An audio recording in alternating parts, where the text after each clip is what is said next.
आज हम लोग पढ़ेंगे preposition, prepositions, prepositions. Prepositions means होता है संबंध बोधक अव्यय, संबंध बोधक अव्यय। प्रणाम, नमस्कार, आशीर्वाद। आज हम लोग प्रीपोजिशन पढ़ेंगे। एक बात आप जान लीजिए कि अगर किसी कंपटीशन में या अंग्रेजी में अगर सबसे कठिन है तो पहले नंबर पर है word power, antonym, synonyms, idiom, phrases या कुछ भी इस तरह का है। और दूसरे नंबर पर सबसे कठिन है तो प्रीपोजिशन है। और प्रीपोजिशन में कौन सा प्रीपोजिशन? खास करके फिक्स्ड प्रीपोजिशन। लेकिन आज हम लोग फिक्स्ड प्रीपोजिशन नहीं पढ़ने जा रहे हैं। आज प्रीपोजिशन का एक इंट्रोडक्शन देखेंगे कि प्रीपोजिशन होता क्या है। अब देखो, प्रीपोजिशन समझने के लिए पहले आप समझो। डिफिनेशन तो कभी भी लिखा जाएगा, प्रीपोजिशन क्या होता है। अब हम कहें कि प्रीपोजिशन को मैं दो तरह से बताऊंगा, एक तो इंग्लिश में बताऊंगा और एक हिंदी में बताऊंगा। मुझे लग रहा है कि हिंदी में आपको ज़्यादा समझ में आएगा, ध्यान दोगे तो बिल्कुल क्लियर हो जाएगा। अब देखो, जैसे अगर एक सेंटेंस में लिखता हूँ, राम नदी कूदता है, ठीक है, राम नदी कूदता है। मैं आगरा रहता हूँ, मैं आगरा रहता हूँ, मैं आगरा रहता हूँ। तो आप कहोगे ये क्या बकवास है? बकवास नहीं है, आप सेंटेंस तो पढ़ो। मैं नदी कूदता हूँ, क्या सेंटेंस सही है? मैं आगरा रहता हूँ, क्या सेंटेंस सही है? तो आप कहोगे नहीं, राम नदी में कूदता है। में जरूरी था। मैं आगरा में रहता हूँ, यहाँ में जरूरी था, ठीक है। वह छत सोता है, वह छत सोता है। किताब मेज है, किताब मेज है, किताब मेज है। तो आप कहोगे ये क्या बकवास है? तो वह छत पर सोता है, पर, वो किताब मेज पर है, पर। अब इसका ट्रांसलेशन अगर हम बनाएंगे तो ये जो आ रहा है ना, में, पर, ये प्रीपोजिशन है। तो प्रीपोजिशन आप कैसे जानोगे? जैसे देखो, का, की, के, सा, सी, से, में, पे, पर। अगर इसमें से कोई भी वर्ड आता है तो ये सब के सब क्या है? प्रीपोजिशन है। अब आप कहोगे कि हिंदी थोड़ी हम पढ़ रहे हैं, हम तो अंग्रेजी पढ़ रहे हैं। तो अंग्रेजी पर ही तो आने जा रहे हैं। कैसे अंग्रेजी पर आ रहे हैं? देखो, जैसे हमने कहा the cat jumped upon the table, the cat jumped upon the table. अब इसमें देखो, द आर्टिकल है, कैट नाउन है, जंप वर्ब है, अपॉन क्या है पता नहीं, द आर्टिकल है, टेबल नाउन है।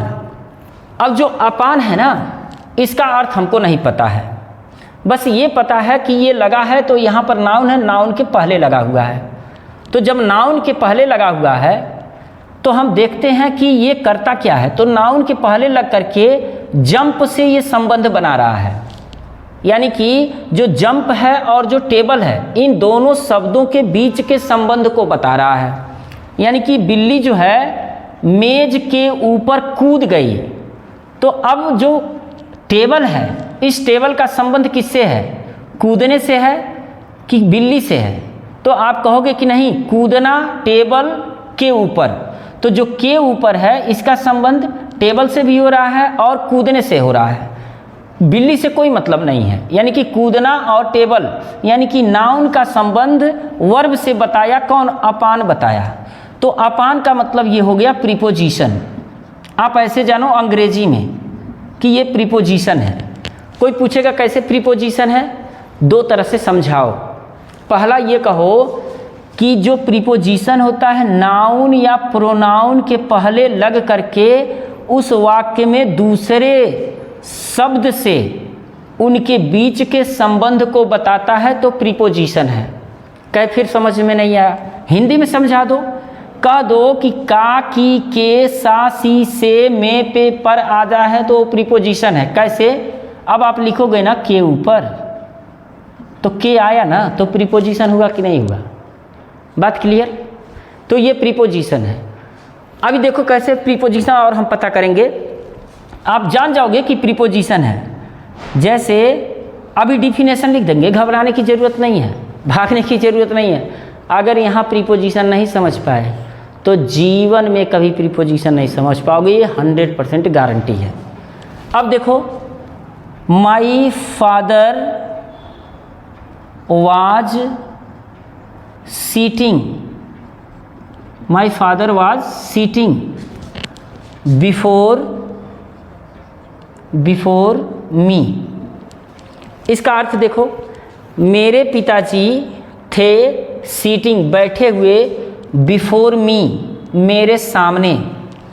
अब मेरे सामने पिताजी की मेरे सामने बैठे हुए थे, तो आप कहोगे नहीं मेरे सामने बैठे हुए थे। तो जो मेरे है और जो बैठना है उन दोनों के बीच के उस संबंध को कौन बता रहा है? बिफोर। और बिफोर माने हो रहा है के सामने। कोई पूछेगा कैसे प्रीपोजिशन, तो आप बताओगे कि इस प्रोनाउन का संबंध इस बैठने से बता रहा है, तो ये प्रीपोजिशन हुआ। अगर उसने कहा कि नहीं मुझे समझ में नहीं आया, तो आप कहो का, की, के आ गया ना, तो ये प्रीपोजिशन है बस। तो ये प्रीपोजिशन है। अब प्रीपोजिशन क्या है इसको हम डिफाइन करते हैं, इसको डिफिनेशन देते हैं कि प्रीपोजिशन क्या है। तो प्रीपोजिशन क्या है, हम लिखेंगे preposition is a word. Preposition एक शब्द होता है विच इज प्लेस्ड जो लगाया जाता है before a noun, pronoun,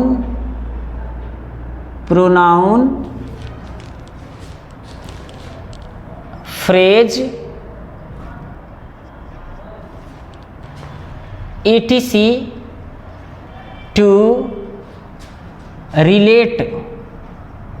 to relate or explain its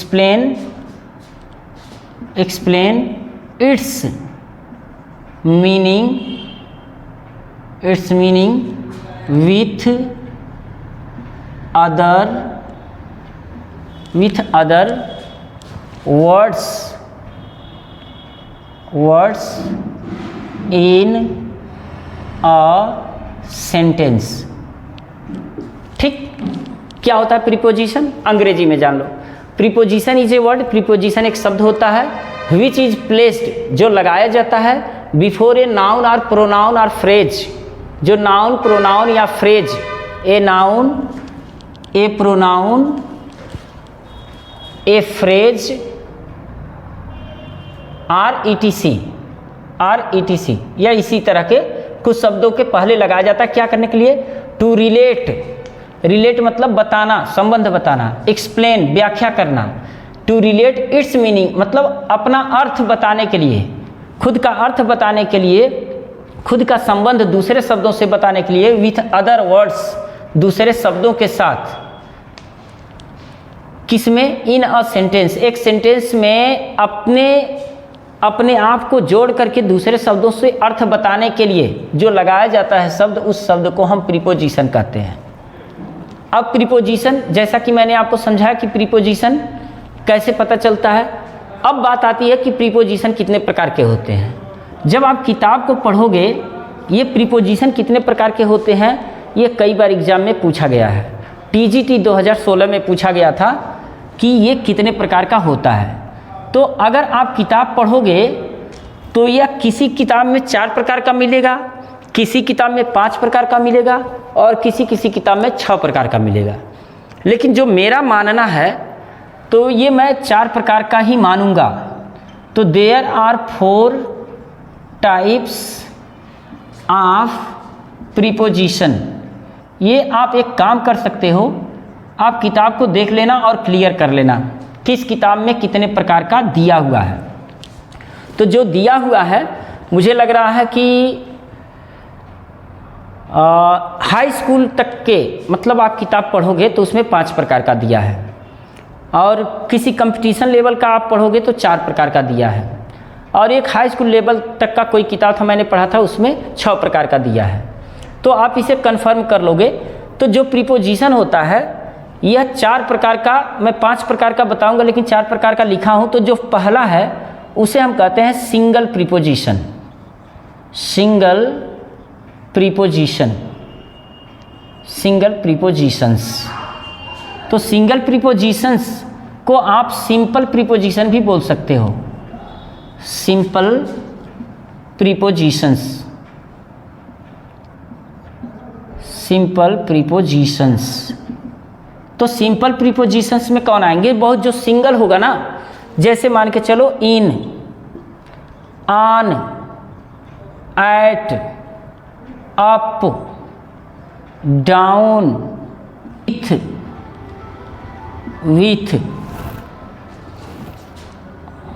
over, upon, plus, plus minus, ये प्रीपोजिशन का भी काम करते हैं। Plus minus, till, till, since, since, for, from, after, etc इसमें आते हैं सिंगल प्रीपोजिशन में। ठीक है। अब दूसरा होता है डबल प्रीपोजिशन। नेक्स्ट है दूसरा double preposition. Double preposition, double prepositions. देखो नाम से ही पता है ना डबल प्रीपोजिशंस, तो डबल हो जाएगा। जैसे आउट ऑफ, ठीक है। आउट ऑफ माने होता है में से, में से। फ्रॉम एमंग, फ्रॉम एमंग मतलब उनमें से, उनमें से। From, from within, from within, from within उनमें से या उस अंदर से। From within, from under, from under, under नीचे से, नीचे से। Since, since when, since when ना, ये एडवर्ब हो जाएगा, है ना, ये एडवर्ब हो जाएगा since when. Due to, due to, etc। ठीक है। तीसरा होगा आपका, देखो ये बेसिक चीज़ है, जानना जरूरी है। तीसरा है कंपाउंड प्रीपोजिशन। कंपाउंड प्रीपोजिशन आप किताब से भी अध्ययन करो। कंपाउंड प्रीपोजिशन, प्रीपोजिशन जो कंपाउंड प्रीपोजिशन होता है ये अक्सर ए या बी से शुरू होता है। ठीक है। जैसे अबाउट, अबाउट मीन्स होता है लगभग, लगभग या के बारे में। अबाउट, बिफोर, बिफोर, बिफोर मतलब के पहले, के सामने, सॉरी के सामने होगा प्रीपोजिशन, के सामने, बिफोर। आफ्टर, आफ्टर, आफ्टर मतलब के बाद नहीं, के पीछे, प्रीपोजिशन के रूप में के पीछे होगा। ठीक है, दरअसल जो वर्ड्स हैं ना ये प्रीपोजिशन का भी काम करते हैं, कंजक्शन का भी काम करते हैं।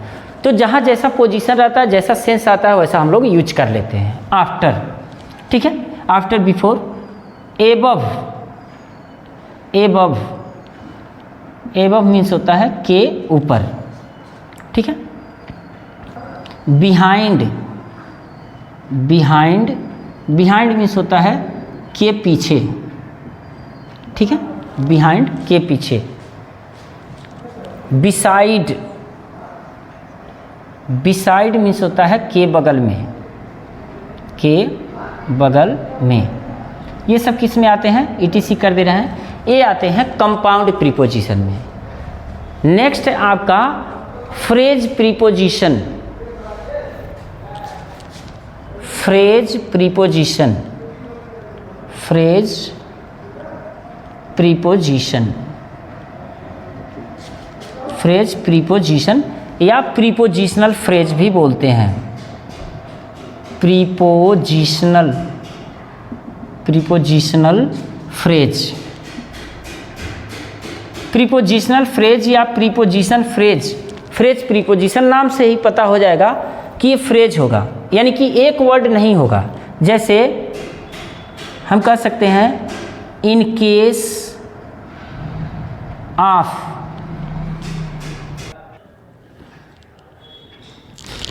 बिजली चली गई है, आपको दिखाई नहीं दे रहा होगा, लेकिन अब मजबूरी है, क्या करें, करना पड़ेगा। देखिए इन केस ऑफ नहीं होता, इन केस ऑफ कंजक्शन है, इसका मतलब होता है बशर्ते। इन सर्च ऑफ,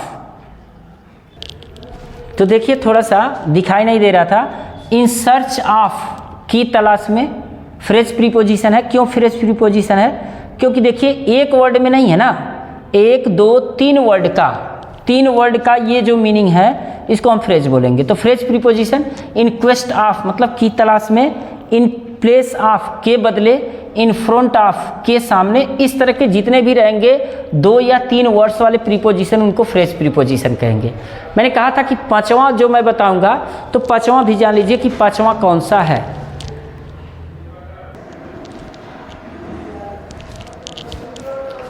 पांचवा है पार्टिसिपल प्रीपोजिशन, पार्टिसिपल प्रीपोजिशन। अब पांचवा देखिए, जो पार्टिसिपल प्रीपोजिशन है, नाम से ही पता है कि पार्टिसिपल उसमें कहा जाता है जब वर्ब में ING लग जाता है। तो यहाँ कंसर्न मतलब होता है चिंता करना, तो कंसर्निंग मतलब हो जाएगा के संबंध में, प्रीपोजिशन का काम करेगा। और ड्यूरिंग के दौरान प्रीपोजिशन का काम करेगा बेयरिंग, और इस तरह से जितने भी आएंगे वो सब प्रीपोजिशन का काम करेंगे। वर्ब में ING लग करके उसको हम पार्टिसिपल प्रीपोजिशन कहेंगे। तो उम्मीद कर रहा हूँ कि प्रीपोजिशन का जो बेसिक फंडामेंटल जो सिस्टम उसको आपने समझा होगा। और इसमें जो सबसे ज़्यादा इम्पॉर्टेंट है वो है फिक्स्ड प्रीपोजिशन। तो आप मेरे साथ बने रहिए, फिक्स्ड प्रीपोजिशन भी हम लोग पढ़ेंगे, धीरे धीरे सब पूरा हो जाएगा। बस ये है कि आप किताबों का भी अध्ययन करते रहें और कमेंट में मुझे बेहतर सुझाव देते रहें। अगर चैनल पर नए हैं तो चैनल को सब्सक्राइब कर लीजिए, वीडियो को लाइक कीजिए और अपने मित्रों में शेयर कीजिए। मिलते हैं नेक्स्ट वीडियो में। वीडियो देखने के लिए थैंक यू वेरी मच।